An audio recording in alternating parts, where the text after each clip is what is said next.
Hey, this is the franchise Shane Douglas, ECW's original World Heavyweight Champion. Right now, you're watching the #1 wrestling podcast on all of Long Island, Monty and the Pharaoh. Monty and the Pharaoh. Monty and the Pharaoh. The Monty and Pharaoh Show. And you're watching the Monty and Pharaoh Show. Monty and the Pharaoh. With Monty and the Pharaoh. Monty and the Pharaoh. It's Monty and the Pharaoh. Monty and the Pharaoh. Monty and the Pharaoh. Monty and the Pharaoh. Monty and the Pharaoh. Monty and Pharaoh. It's Monty and the Pharaoh. And Monty and the Pharaoh. Oh, is it Monty and the Pharaoh? Monty and Pharaoh. The Monty and the Pharaoh Show. Monty and the Pharaoh. To the Monty and the Pharaoh Show.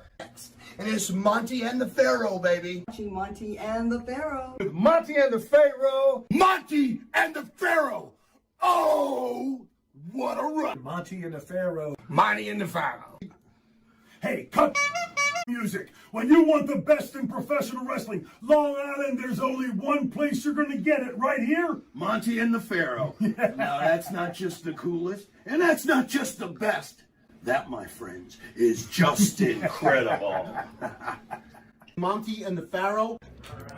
You've got the future Hall of Famer, that rocker, Marty Jannetty, and MJ in the house, and I'm sitting here with two more future Hall of Famers, Monty and the Pharaoh. We're doing that stuff and we gonna rock it.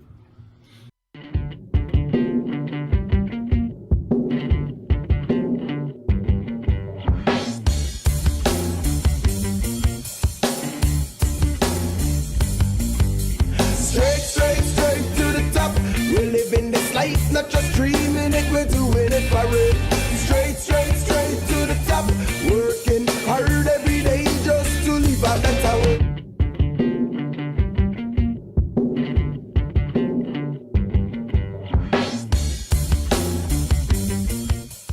The left is, well, for me, is an oh my God moment. Yeah, it is. It is absolutely. Barry Windham. I usually don't mark out, man, but I am marking out right now. Did you always know you're going to be a professional wrestler? Right? You come from the, your father, Blackjack Mulligan, incredible superstar again. When I was growing up in Odessa, Texas, I went with my dad to the Ector County Coliseum, and we saw Dory Funk Sr. fight. And my dad was, I guess he knew the Funks, or they had talked to him or something, but that's why he was there. And that was the first time I saw it, and that's where I was born. I'd been to all kinds of events at the Ector County Coliseum, and it was just something different about wrestling, and I knew then I was going to do it. Yeah. How much did you pattern yourself after Dad in the ring style? Well, I mean, I really tried to be different than him because I wasn't as big as him, and he just wasn't really a technical wrestler, and so I tried to learn as much as I could. But as far as the brawling and all that, I guess it's all just genetic. Yeah. So I guess that just came natural. Our first memories of you were back in the days when we had the old UHF channel up here in New York, and we used to flip to the UHF, and we would get Florida Championship Wrestling, and I used to live for the night where it would come in nice and clear without the fuzz, without the snow.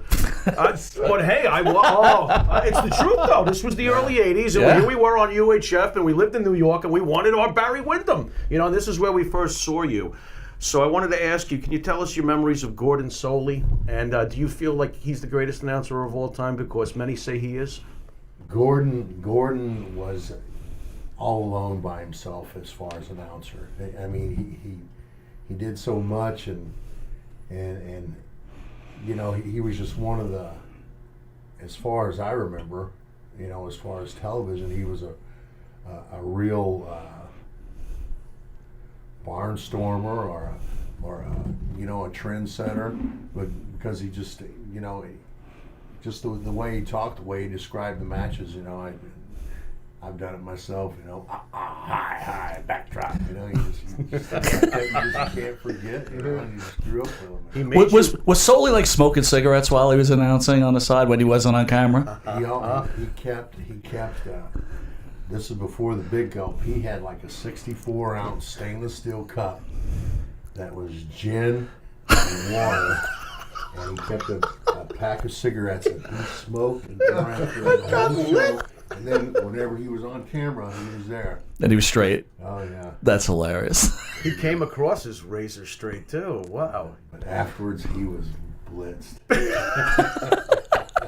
Lex Luger came through Florida. You guys had a little bit of a connection in the beginning there before your careers move on, then you meet again. What were your opinions on Luger when he first came in, and as a human being, not even a wrestler?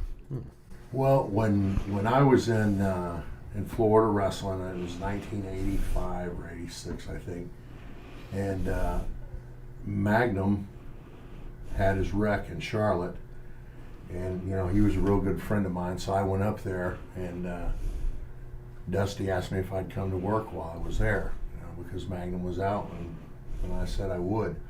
And I told him, I said, there's a guy down there that you need to see, is Luger. He's a phenomenal looking athlete, and he can learn too. And Dusty listened to me, and he brought him up there. So I mean, it's just, that's just how the business works. You see somebody that has potential, you want to try to move them up. But you grew up with a wrestling family, and you hear rumors that Luger wasn't proud to be a professional wrestler. He was kind of embarrassed of it. Did you get that feeling being involved with him?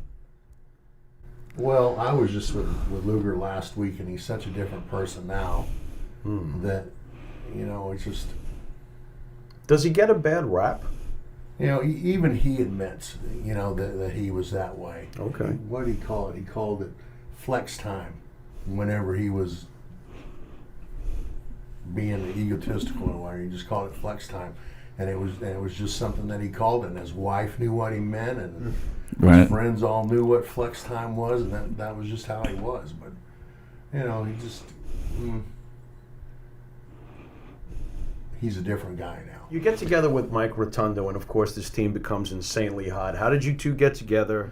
I met Rotundo in Toronto when I was working for Mid-Atlantic as Blackjack Mulligan Jr., and I was wrestling John Studd that night up there, and Rotundo came in the dressing room with Dick Beyer, and he introduced himself, and I sat and talked to him, because he was like my age, and all the other guys were 10, 15 years older in the dressing room. And, we just hit it off there. Was it the pinnacle to reach the WWF at the time, or the WWE, or was that a misnomer, and, the NWA was just as good? As far as WWE being the pinnacle, I'm sure it was to some guys, but to me, it was just another job, and I just never hit it off with Vince, like my dad did. So I guess that's why he held me back. Well, Vince was running. He had 3 teams, an A, B, and C squad, so he was running 3 towns a night. So nobody had any time off. It was brutal.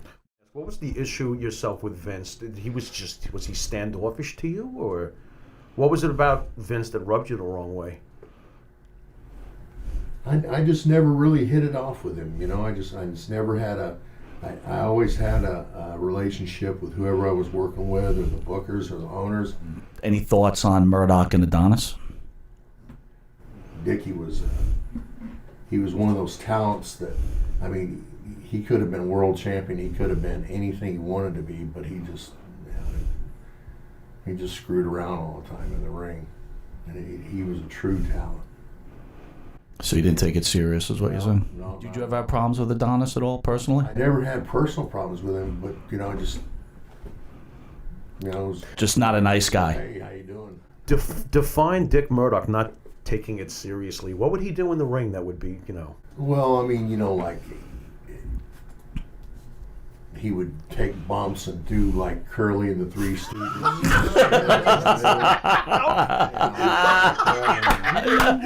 What was your favorite tag team to work with, if you have one?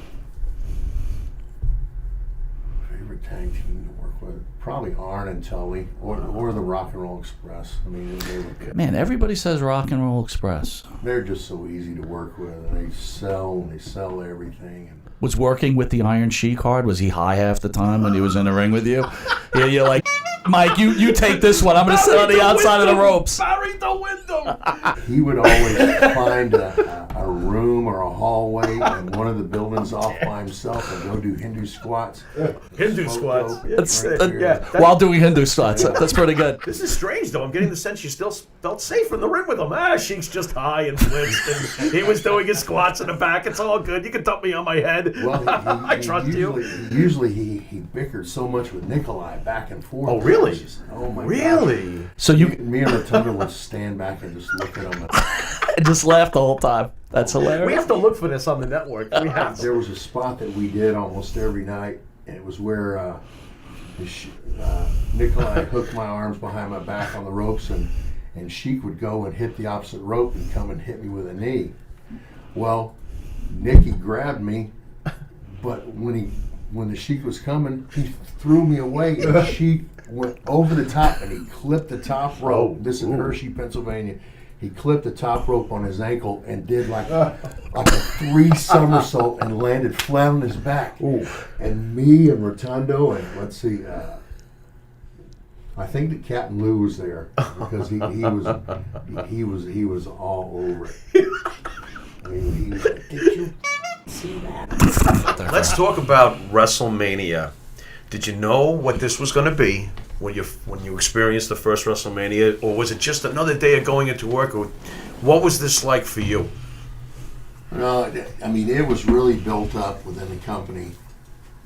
You know, it was built up for several months. I would say probably at least 6 months before. It was really a letdown to a lot of the guys because we all thought we'd been told these payoffs we were going to get, and everybody was putting down payments on boats and cars. And houses. Oh, no. Tell us about returning to WCW and becoming, basically, in our opinion, part of the greatest faction of all time with the Four Horsemen. How'd that go down? Well, I mean, I had worked with Flair so many times up to that point, and you know, we were looking at something to make an impact, and that would change up the roster, you know, to where I could work with all those baby faces. And you know, we talked about it for a couple of months before we did it, and we planned it out, and you know, I think we did it okay. Is Ric Flair your greatest opponent in the ring? I'm just curious. I've watched several 60-minute encounters with you and Flair. Is he your favorite all-time opponent if you had to pick one? Probably. Yeah, I mean, you know, just for the way that we gelled, the chemistry that we had, and how a match would flow. And you know, we never even had to talk about a match or anything. We just went out there and just did it. We had a couple of guys in here, though. They said, you know, you saw one Flair match, you've seen them all. Did you feel that way? Well, I mean, he kind of got in a rut there after a while, you know, where you do the same turnbuckle spot. He was going there. I knew it. Right. That's hilarious, though. Oh, my God. Yeah, but that was just part of his character. So, yeah. I mean, it's just... guys are going to do that, you know, because they see him every night, but the fans don't see him every night, and they don't look at it that way. So it's just, I mean, it's hard to go out there and have a different match every night with the same guy 300 nights in a row. Did you guys you wrestled so many times, did you get bored? Did you play tricks on each other in the ring? We know about Murdoch. Yeah, there's a lot of clowning, or there was a lot of clowning around in the ring. You know, we'd tell each other jokes, try to crack each other up. Was being a Horseman really, like they say, like you guys were partying all night long, every night? Was that part of your deal? Women every night, drinking, drugging every night? It was just the way that we were trying to sell the show, too. So, you know, we would go out every night, but you know, Rick would announce it on the promos for whatever town it was, where we were going and where we were going to be. Yeah. Yeah. How many people showed up to that? It was. Oh God. it was usually pretty busy. Are you married during that time? Yeah. All right. Then I'll pass on that question. Bischoff was really a sharp guy, and still is. You know, I just think that he let all the egos get him, and you know, when you're paying that many guys that much money, and the inmates took over. Yeah, they did. The inmates took over. He made Vince sweat bullets, though. He's the only one who truly did. He made him sweat bullets. How about Crockett? Jimmy was a good boss, but he just, you know, I haven't talked to Jimmy in a long time, but you know, he was good to work for, and I had a good relationship with him. But it just, I guess he just let it get away from him, you know, when he had to sell it to TBS. I mean, we were running a jet airplane and a G1 every night all over the country, and we were a small crew. So it was just, it just wasn't ready to pop yet. So it was just a little before its time, I think. What's more important for a professional wrestler, mic skills or mat skills? I think now, mic skills, where it used to be mat skills and ability in the ring.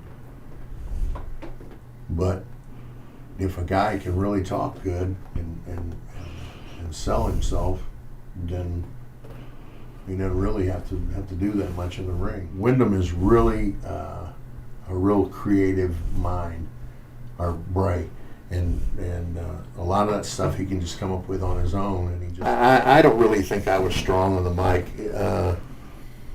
You know, there was a time when I could talk on the mic, but you got to practice those skills and hone them all the time. And, you know, I try to stay away from doing as much of this stuff as I can. Does Barry Windham belong in Hall of Fame as a single wrestler?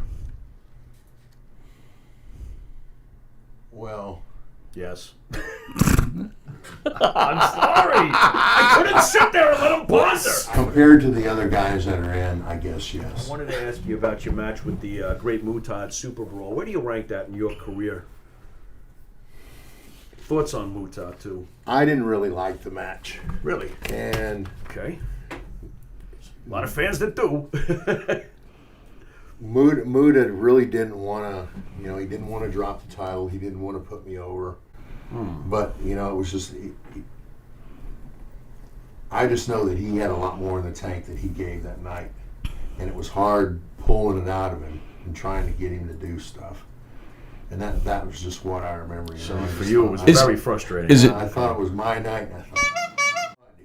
I had spent so much of my career being focused on that world title, you know, working with Flair and going to our Broadways everywhere, and it was just, he left over money and he took everything with him, you know. And I was just so pissed off at him at that time, you know, because of what he did, you know, because he hurt our business and our company and all the business the way he did it. But, you know, we talked about it a couple of years later, and we smoothed it all over. But, well, yeah, I was pretty pissed off for a while. So you're a big guy naturally. Your father was a big guy. How did you ever hit the gas? Oh, the gas. Come on, Fast and Furious. Thought about it. Thought about it. Okay. There was a doctor in Hershey, Pennsylvania, that all the boys would get stuff from. But I just remember, you know, all the guys going in and seeing him and coming out with shopping bags full of stuff. Oh, my God. What's going on there? Rotundo and I were the young guys in the dressing room. We didn't know what was going on. Really?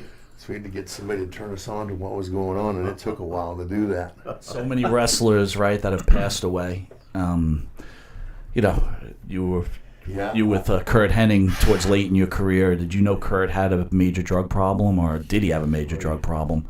And do you feel guilty at any point that maybe you could have stopped him? Because you seem like you've lived a pretty straight and directed life, you know?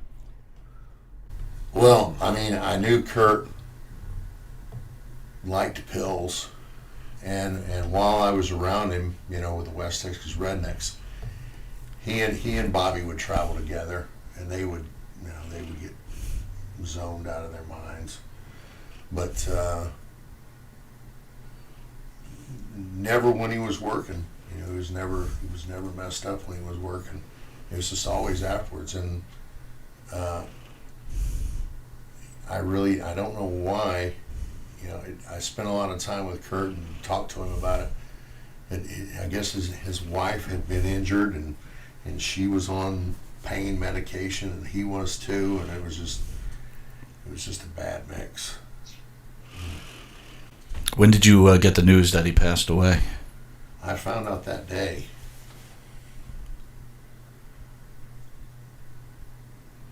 I'm trying to think who called. I think Bill Alfonso called me and told me. But yeah, it was just a bad deal. I mean, I've lost a lot of my close friends. Mike Graham. You know, a lot of people don't talk about Mike Graham a lot. Mike, you know, from a fan's perspective, seemed like he was okay. From what I understand, his father committed suicide, and then Mike committed suicide. Did you know Mike had problems, or? Well, when Mike's father, Eddie, committed suicide. And by the way, I'm not making light of this at all. Billy Jack Haynes was in here, and Billy Jack claims that Vince killed Eddie Graham to take over his territory. Just throwing that out there. And you know, let's talk about Mike and Eddie, and then maybe you could talk about Billy Jack. Well, Eddie killed himself, and Mike took it really hard. I mean, you know, it was his dad, and you know, he really idolized his father. But then his son killed himself. About a year, or it may have been 2 years before he did. And he just, the day his son killed himself, his girlfriend called me and told me that Mike was a wreck. And I talked to him, and every time that I talked to him after his son killed himself, he asked me to bring him a gun. And you know, I told him, I said, I'm not going to bring you a gun. He said, where's your gun? I'm in your car. I know you got a gun under your seat. And I wouldn't carry my gun when I was around him for that purpose, because he was so set on it. But the night that he killed himself, his girlfriend, or his wife, then told me that they'd been out on Bike Week in Daytona in October, the October Bike Week, and they'd been out on the main street, and they went back to their condo or their house where they were staying. And Mike laid down on the couch and said that he would be out in a minute, and that for her to go on. And when she got to the bottom of the stairs, she heard the shot. He wasn't himself the last couple of years after his son died. And yeah, I was just such close friends with him. It was just I was really, really pissed off at him for probably 4 or 5 years for killing himself. Yeah, you just can't believe that when somebody does that. If you could do it over again, would you not be a professional wrestler? Oh. Oh, man. Just seems to be so much, as much as we all love what you guys have done. It's a pretty heavy price. It's a heavy price that you guys pay. And everybody's got a life problems, but it seems much more in the wrestling world. It's just, everybody has to live life, and everybody lives life differently. Yeah. And, you know, this is just the way that I've lived, and I really don't know any other way, so I wouldn't do anything different. Ole Anderson. Thoughts on Ole? He's smiling already. Ole, my old man hated Ole. We had a match. It was one of our first matches as the Blackjacks, me and my dad, and we were against Ole and Gene in Greensboro, North Carolina.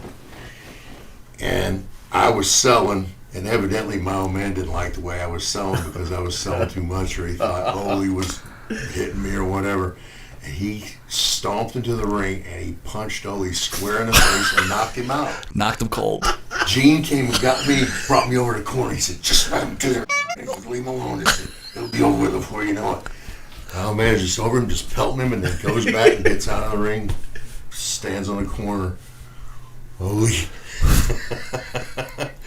He was a bloody mess, but I mean, I watched my dad beat him up at least 3 or 4 different times. Jeez. I don't know. It was just something about Ole that he didn't like. So my old man didn't like Ole, so Ole didn't like me.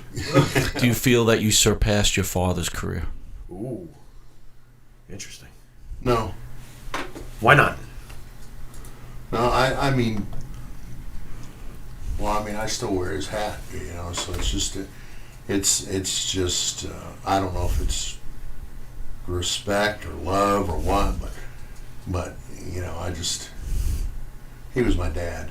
Did you ever have a shoot match, like something went down in the ring that you weren't happy with? You had to stand your ground? Not really. I mean, you know, there were a lot of guys that I had to move around and put in position and, you know, basically do their thinking for them. But that's just the way it is. You know, not everybody is up to the same par. And but I never had any fights or anything in the ring. You know, I always tried to have the best match that I possibly could when I was in there. So if somebody was around, I was like, quit let's do this. Does Vince McMahon owe wrestlers like yourself who have built this industry into a publicly traded company lifetime medical, pension? Something. What are your feelings on that? Something. Well, I mean, we all gave our bodies, and it was our choice. True. But I mean, he does run a hard ship to work on. I think there should be health insurance for the guys, and it wouldn't be any big deal for him to set up, you know, a retirement for the guys where they put their own money back, and if they match, I mean, they're $1 billion company. They could do it. All right, final question. What was the biggest payday Barry Windham received? 90 grand, and the most I made in a year was $1.4 million. Wow. Nice. Sweet. And well deserved.